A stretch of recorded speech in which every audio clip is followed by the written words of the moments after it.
Tim. Good to see you, sir. Good to see you, sir. What is when you get to this point in your career, what do you, and with only 2 preseason games, what do you look as a vet to take out of them? You know what? Just getting back in a good rhythm as an individual and then as a team as well. For example, there's little things here and there that without reps, you just, you kind of lose the rhythm of things, both on the offensive and defensive end. So, you know what, just for me, using my voice, helping the young guys, helping them understand what exactly it is that we're looking for, particularly on the defensive end, but also on the other end, just trying to use my leadership, again, my voice, and do my best to help the team however I can. And then for myself, just also get in rhythm, take shots that are there, continue to play efficiently and quicker on the offensive end. And then on the defensive end, just keep doing what I do. And but I feel good about it.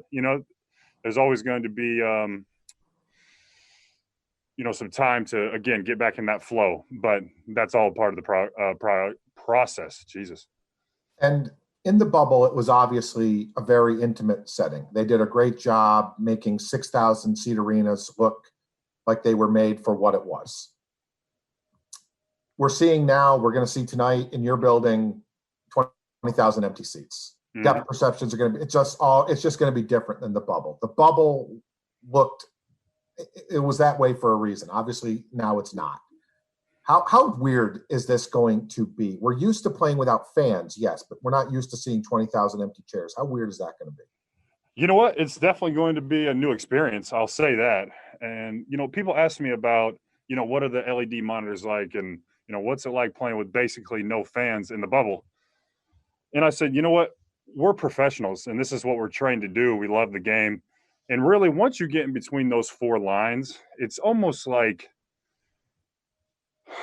you're aware of the surroundings. But I'm sure for most guys like myself, it's almost like these 4 lines are almost like a perimeter of your focus in your mind. Now, without having 20,000 people in the stands, is there a different level of emotion and, crowd noise and those sorts of things? Yeah, of course.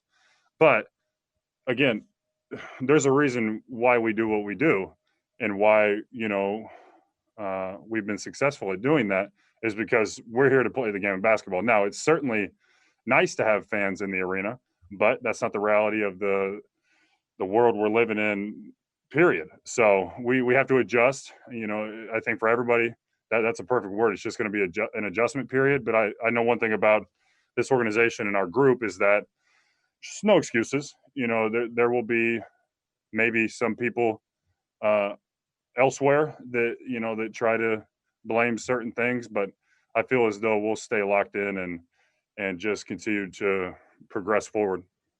Looking forward to hearing how your voice resonates in a building that big. So, you're going to hear it loud. Thank you.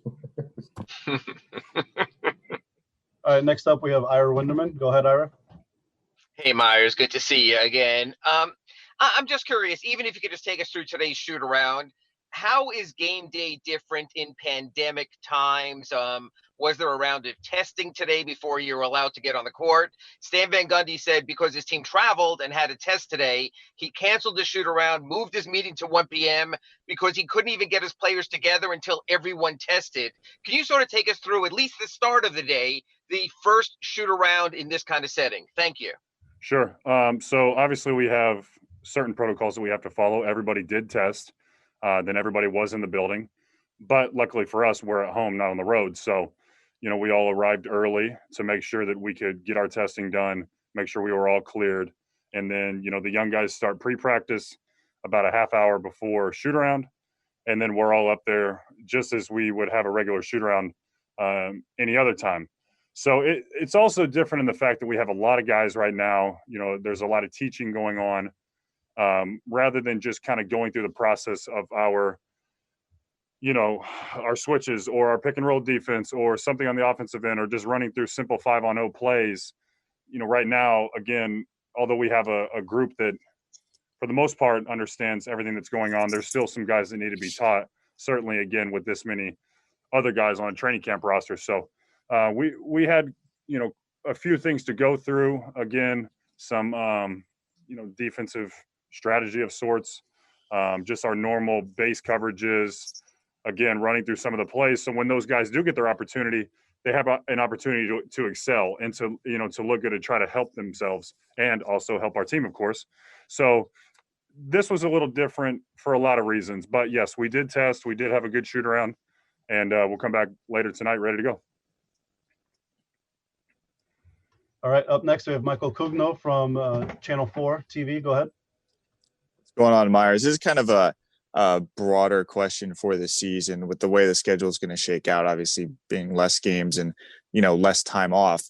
Do you foresee teams putting more of an emphasis on this load management stuff and worrying less maybe about playoff seeding and worrying more about just getting through the season as healthy as possible? You know what? That's a good question. I've been so damn focused on, ramping myself up for the season that I haven't really been paying attention to what everybody else is doing. Mm-hmm. I know here that we develop great habits. We build throughout the season. We play winning basketball, and there's obviously a certain level of expectation of, discipline and being ready to play and all these different things. So how we'll handle, say, some of the vets, I'm not sure. I know for me, my job is to be ready every single night. So that's what I'll do. And, we'll just see how it all shakes out. Obviously I think I saw a tweet when we got done that it was something like non-bubble teams were 285 days, I want to say, and us and the Lakers had maybe 71. It's pretty short off season, but again, there's no excuses. I've said it plenty of times. We're getting paid a lot of money to play basketball. Now, do we need time off for our bodies? Yes. Do we need time mentally and emotionally to break away and just kind of relax? Yes, absolutely. We are not robots. Don't mistake that. We are real people who have, real shit going on too. So, you know what? We're just going to have to, really, it just comes down to the work ethic and going with the flow of the season, because our training staff, Spo and the rest of his staff, the front office, they know what they're doing. So as long as we're putting the work in and, staying disciplined, I'm sure everything will be just fine. All right, up next we have Anthony Chang with the Miami Herald. Hey, Meyers. I know defense is always a point of emphasis for you, for the Heat, every season, but considering last year where you guys finished, how big of an emphasis has that been? And what have you seen as far as improvement, relative to the guys you brought in with Avery and Mo and Sure. early on in practices? So defense is always going to be an emphasis, as you said. Being disruptive, finishing possessions with rebounds, being very versatile on that end, on both ends for that matter. I said this when we first picked up Avery and Mo. They're perfect plug and play guys. They know how to play. They've been around the league. Both very, very good defenders. Both play very hard, good hands, very versatile. And for example, some of the younger guys, take Tyler, Kanon, and Duncan. You can already see that because they've gone through so many reps last year, everything is that much easier this year. They receive communication a little quicker. For example, even though my voice is very loud, a lot of things are going on during the game. Let's say I called a coverage last year, and every now and then we miss one. Well, that's okay. That's going to happen, obviously. But now it seems like everyone's just a little sharper, a little quicker to receive the communication. That's one of the biggest things Spo talks about. Not only do we have to have guys that can communicate, but you have to receive it and understand it in real time and be able to react to, obviously, very high-level players around the league.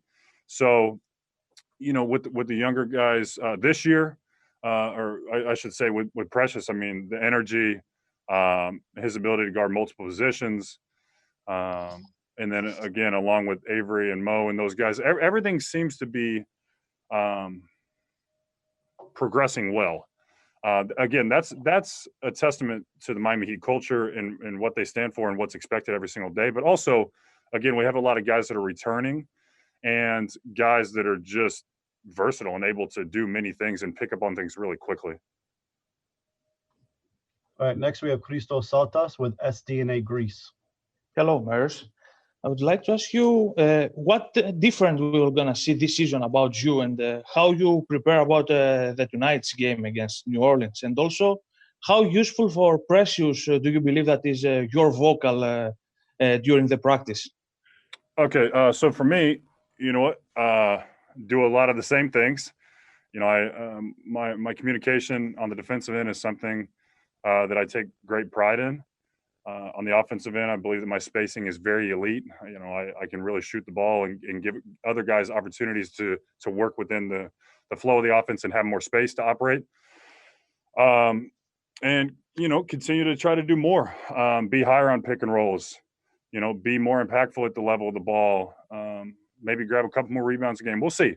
But certainly just continue to be aggressive and be the player that I know I am. And the thing is I loved my role last year, but there's always room for improvement and room to do more.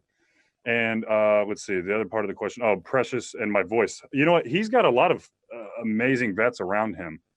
You know, certainly if we're in between the lines, he's going to hear my voice and I can help him a lot because he has the tools, he has the athleticism, you know, to be able to play above the rim, go block shots, switch, you know, 1 through 4, 1 through 5, and you know, to be versatile. But then he's also got UD, he's got Bam, guys that, you know, have been here longer than me, you know, that have plenty of experience in this locker room and with this system and being a part of this culture. So again, we said this last year, everybody knew it. You could feel it. We had a special group. We have another special group this year. And now it's just continuing to build those habits, integrate the new guys, and go out there and compete every night. Thank you. All right, Meyers, that's it. Appreciate you. Man, if you guys ever just, you know, best answers come from Meyers.